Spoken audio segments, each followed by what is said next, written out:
Bakit may mga taong kahit mabuti na ang pakikitungo mo, ikaw pa rin ang nasasaktan? Bakit habang mas marami kang ibinibigay, mas marami rin ang kumukuha sa'yo? At posible bang ang sobrang kabutihan ay nagiging dahilan para ikaw ay mapagsamantalahan? Sa video na ito, aalamin natin ang psikolohiyang nasa likod ng pagiging mabuting tao sa maling mga tao. Bago tayo magsimula, kung gusto mo ng mga ganitong topic tungkol sa human psychology, emotions at behavior, huwag mong kalimutang mag-subscribe dito sa ating channel para lagi kang updated sa mga bagong kaalamang ibabahagi ko. 1. Ang psikolohiya ng pagiging mabuting tao sa maling mga tao. Maraming tao ang naniniwala na kapag mabuti kang tao, mabuti rin ang ibabalik sa iyo ng mundo. Ngunit sa realidad, hindi ito laging nangyayari. Sa katunayan, may mga mabubuting tao na paulit-ulit na nasasaktan, naloloko, at napagsasamantalahan ng mga maling tao. Ayon sa psychology, isa sa mga dahilan nito ay ang tinatawag na empathy. Ang mga mabubuting tao ay mas madaling umunawa sa nararamdaman ng iba. Dahil dito, madalas nilang binibigyan ng maraming pagkakataon ang mga taong paulit-ulit silang binibigo.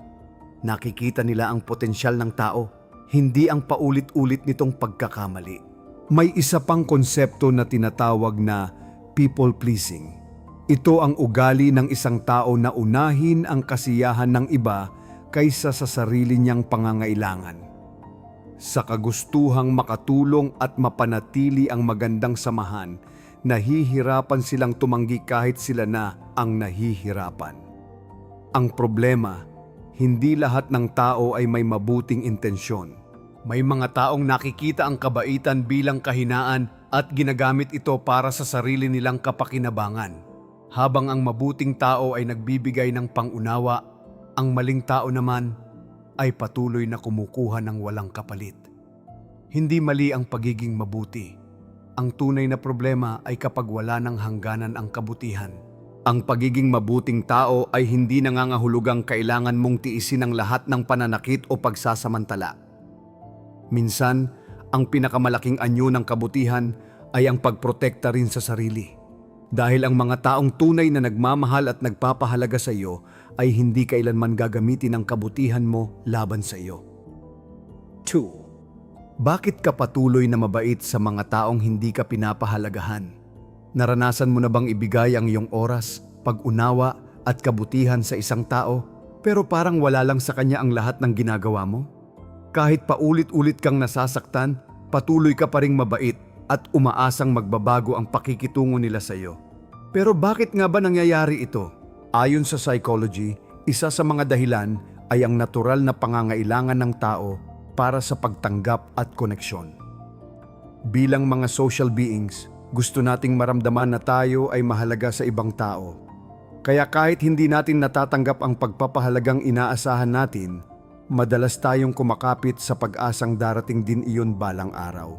May mga tao rin na lumaki sa kapaligirang kailangang paghirapan muna ang pagmamahal at pagkilala. Dahil dito, nabubuo ang paniniwalang kailangan nilang patuloy na magbigay upang maging karapat-dapat sa pagmamahal ng iba. Sa kanilang isip, baka sakaling kapag mas naging mabait sila, mas mapahalagahan sila. Ngunit may isang katotohanan na mahirap tanggapin.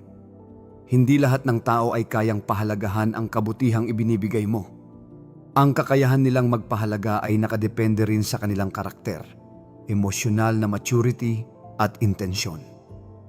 Mahalagang maunawaan na ang iyong halaga ay hindi nasusukat sa paraan ng pagtrato ng ibang tao sa iyo.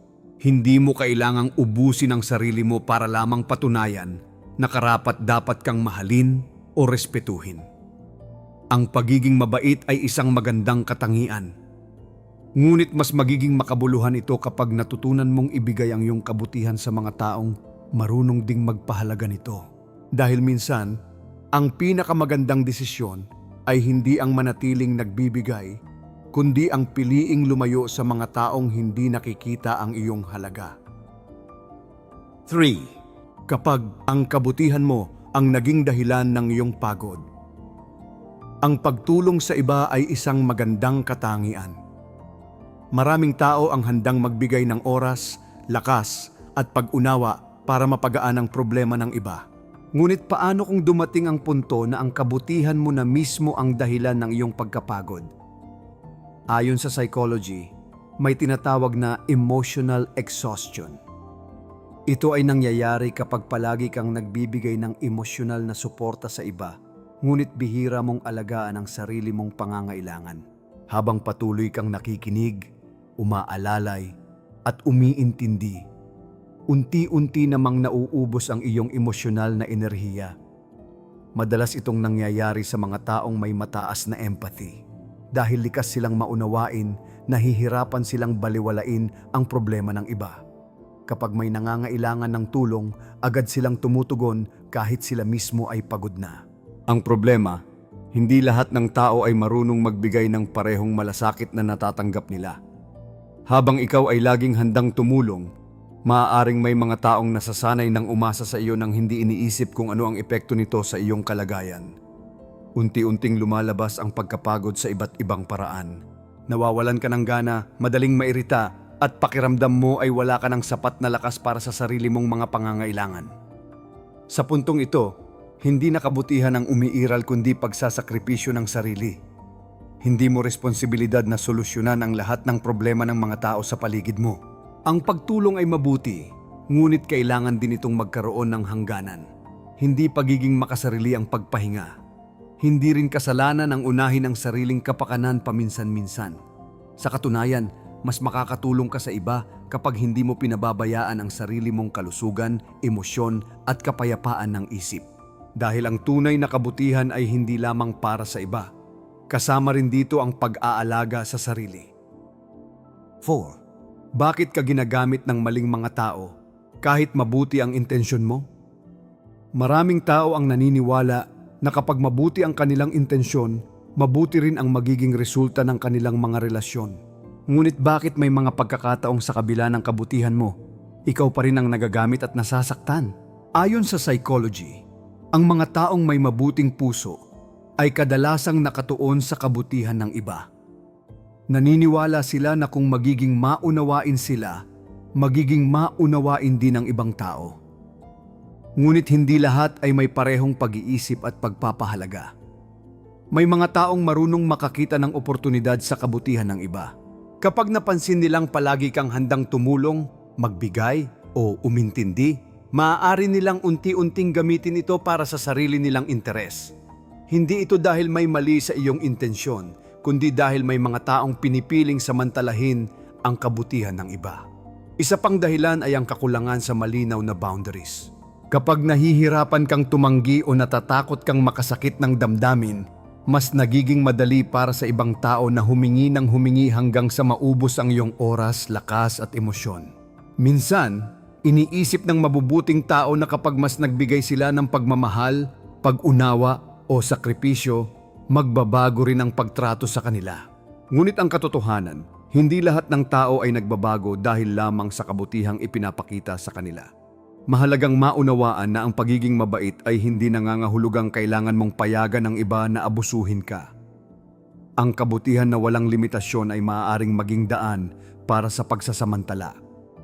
Ang tunay na kabutihan ay may kasamang karunungan. Alam nito kung kailan tutulong, kailan magbibigay, at kailan lalayo sa mga taong paulit-ulit na ginagamit ang mabuting intensyon ng iba para sa sarili nilang kapakinabangan.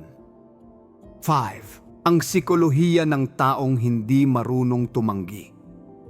May mga taong halos hindi marunong magsabi ng salitang hindi. Kahit pagod na sila, kahit nahihirapan na, patuloy pa rin silang pumapayag sa mga pabor, responsibilidad at kahilingan ng ibang tao. Ngunit bakit nga ba may mga taong nahihirapang tumanggi? Ayon sa psychology, isa sa mga pangunahing dahilan nito ay ang takot sa pagtanggi o rejeksyon. Maraming tao ang nangangambang baka magalit, lumayo o mawalan ng respeto ang iba sa kanila kapag hindi sila pumayag sa isang kahilingan. Dahil dito, mas pinipili nilang isakripisyo ang sariling kaginhawaan kaysa harapin ang posibilidad na hindi sila magustuhan. May kinalaman din dito ang people-pleasing behavior. Ito ay ang ugaling inuuna ang kaligayahan at kagustuhan ng iba bago ang sariling pangangailangan. Ang pagpapasaya sa iba ay nagiging paraan nila upang makaramdam ng pagtanggap at pagpapahalaga. Sa umpisa, maaaring mukhang mabuti ito. Ngunit habang tumatagal, nagiging mabigat ang epekto nito. Dumadami ang obligasyon, nauubos ang oras, at napapabayaan ang sariling kalusugan at kapayapaan ng isip. Minsan, nagkakaroon pa ng sama ng loob dahil pakiramdam nila ay sila na lang ang laging nagbibigay. Ang problema, kapag nasanay ang ibang tao na palagi kang pumapayag, maaari nilang isipin na normal lang na humingi ng humingi sa iyo. Hindi nila nakikita ang pagod at sakripisyong ginagawa mo sa likod ng iyong mga ngiti at pagsang-ayon. Ang pagtanggi ay hindi pagiging masama o makasarili. Ito ay isang paraan ng pagprotekta sa iyong oras, enerhiya at emosyonal na kalusugan. Hindi mo kailangang tanggapin ang lahat ng hinihingi ng ibang tao para lamang mapatunayan na mabuti kang tao. Ang pagsasabi ng hindi ay hindi tanda ng kawalan ng malasakit. Ito ay tanda ng paggalang sa sarili at pagkilala sa sariling limitasyon. 6. Hindi lahat ng tao ay karapat-dapat sa kabutihan mo. Maraming tao ang lumaki na naniniwalang dapat maging mabuti sa lahat. Kaya kahit nasasaktan, niloloko o hindi pinapahalagahan, patuloy pa rin silang nagbibigay ng kabutihan. Ngunit ayon sa psychology, may mahalagang katotohanan na dapat nating maunawaan. Hindi lahat ng tao ay karapat-dapat sa iyong oras, enerhiya at kabutihan. Ang kabutihan ay isang mahalagang katangian, ngunit hindi ito dapat ibinibigay ng walang pag-iingat. Kapag patuloy kang nagbibigay sa mga taong paulit-ulit kang sinasaktan o ginagamit, hindi na ito simpleng kabaitan. Maaaring ito ay senyales na nahihirapan kang magtakda ng hangganan para sa sarili. Ayon sa psychology, ang healthy boundaries ay mahalaga sa anumang relasyon. Ang boundaries ay hindi pader na naglalayo sa iyo sa ibang tao. Ito ay proteksyon na tumutulong upang mapanatili ang respeto, tiwala at emosyonal na kalusugan. May mga taong marunong magpahalaga sa kabutihang ibinibigay mo. Ngunit mayroon ding mga taong nakikita ito bilang pagkakataon upang makakuha ng pabor, atensyon o benepisyo para sa sarili nilang interes. Kapag wala kang malinaw na limitasyon, mas nagiging madali para sa kanila na samantalahin ang iyong kabaitan. Hindi ibig sabihin na maging malamig ka o mawalan ng malasakit sa iba. Ang ibig sabihin lamang nito ay matutong kilalanin kung sino ang tunay na nagpapahalaga at sino ang paulit-ulit lamang na kumukuha ng walang ibinabalik na respeto. Hindi mo kailangang iligtas ang lahat ng tao. Hindi mo rin kailangang manatili sa mga relasyong unti-unting sumisira sa iyong kapayapaan. Ang iyong kabutihan ay mahalaga at dapat itong mapunta sa mga taong marunong ding pahalagahan ito. Dahil ang tunay na kabutihan ay hindi lamang tungkol sa pagbibigay. Ito rin ay tungkol sa pag-alam kung kanino ito nararapat ibigay. 7. Bakit paulit-ulit kang naaakit sa mga taong nananakit sa iyo? Naitanong mo na ba sa sarili mo kung bakit tila paulit-ulit kang napupunta sa mga taong nauuwi lamang sa sakit at pagkadismaya? Sa bawat pagkakataon, umaasa kang magiging iba ang resulta, ngunit parang pareho pa rin ang kwento. Bakit nga ba nangyayari ito? Ayon sa psychology, ang paraan ng ating pagbuo ng relasyon ay madalas na naaapektuhan ng mga karanasan natin noong nakaraan. Ang mga emosyon, paniniwala at pattern na nabuo sa ating isip ay maaaring magtulak sa atin na piliin ang mga taong pamilyar sa ating damdamin kahit hindi ito mabuti para sa atin. Hindi tayo naaakit sa isang tao dahil siya ang pinakamabuti para sa atin. Naaakit tayo dahil pamilyar ang pakiramdam na ibinibigay niya. Kung nasanay kang maghabol ng atensyon, pagmamahal o pagpapatunay ng iyong halaga, maaari kang mahulog sa mga taong hindi madaling magbigay ng mga bagay na iyon. May konsepto rin sa psychology na tinatawag na intermittent reinforcement. Ito ay kapag minsan mabuti ang pagtrato sa iyo at minsan naman ay hindi. Dahil sa hindi mo alam kung kailan darating ang pagmamahal o atensyon, mas lalo kang kumakapit at umaasa. Nagiging mahirap tuloy pakawalan ang relasyon kahit ito ay nakakasakit na.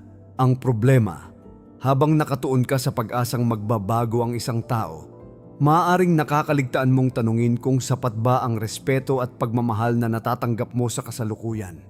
Mahalagang maunawaan na ang pagmamahal ay hindi dapat puro paghihintay, pagdurusa at paghabol.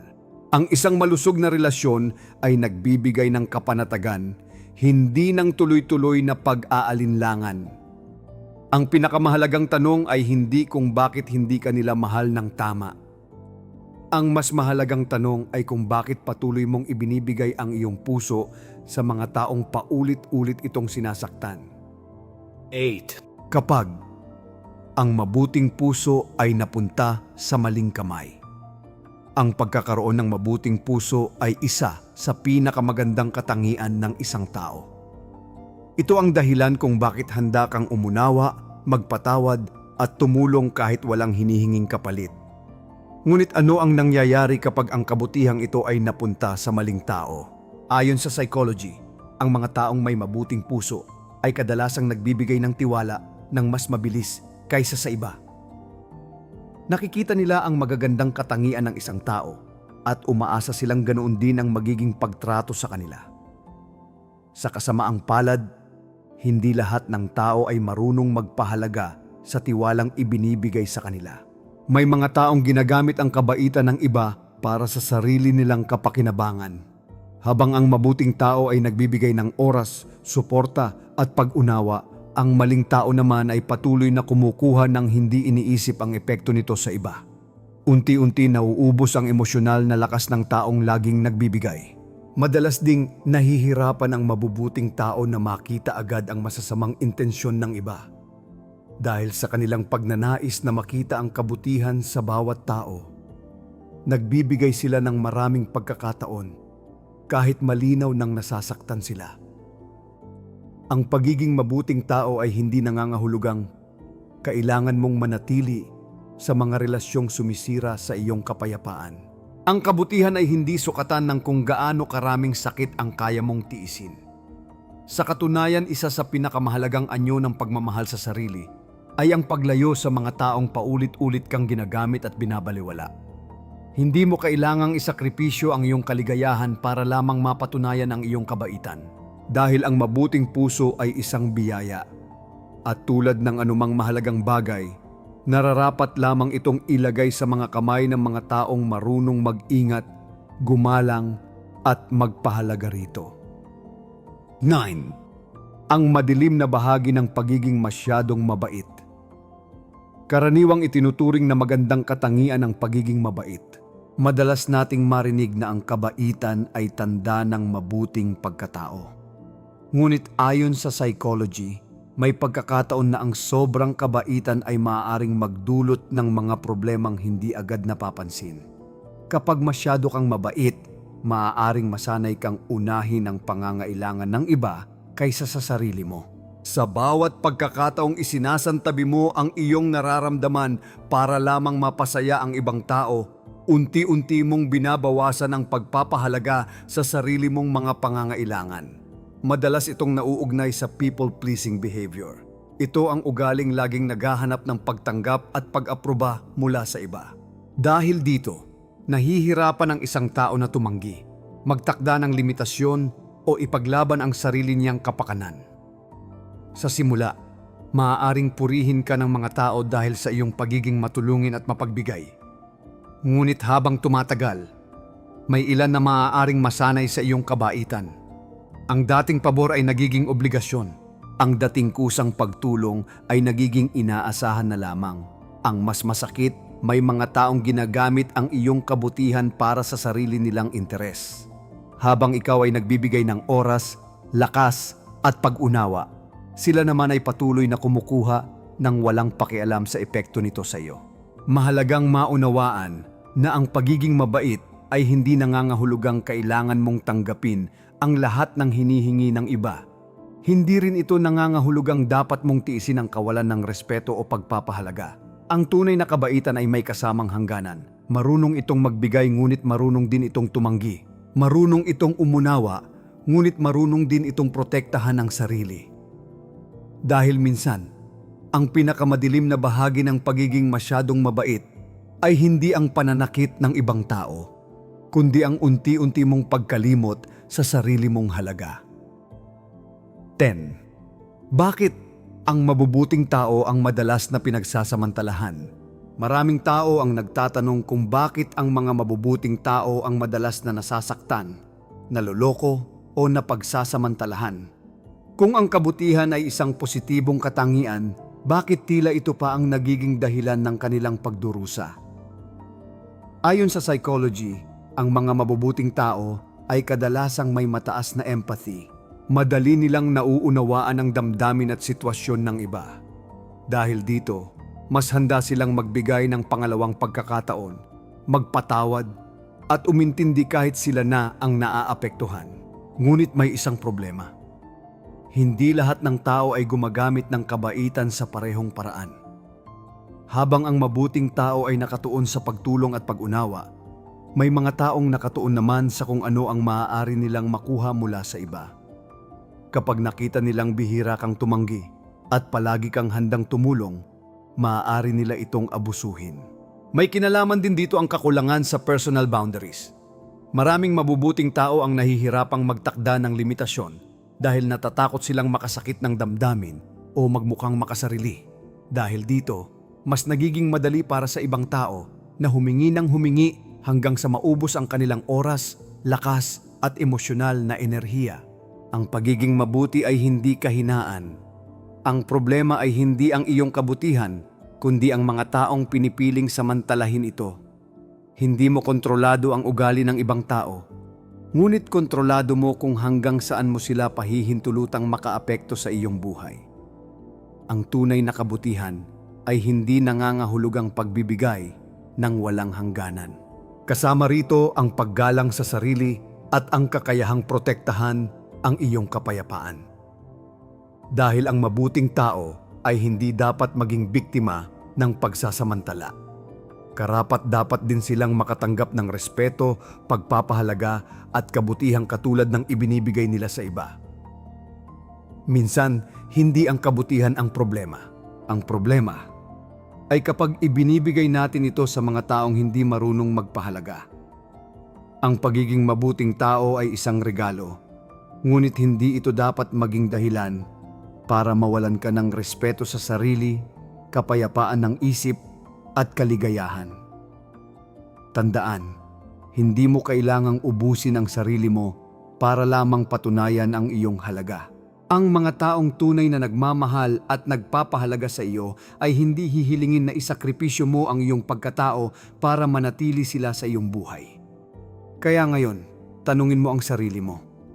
Ang mga taong pinagbubuhusan mo ba ng oras, pagmamahal at kabutihan ay tunay na nagpapahalaga sa iyo?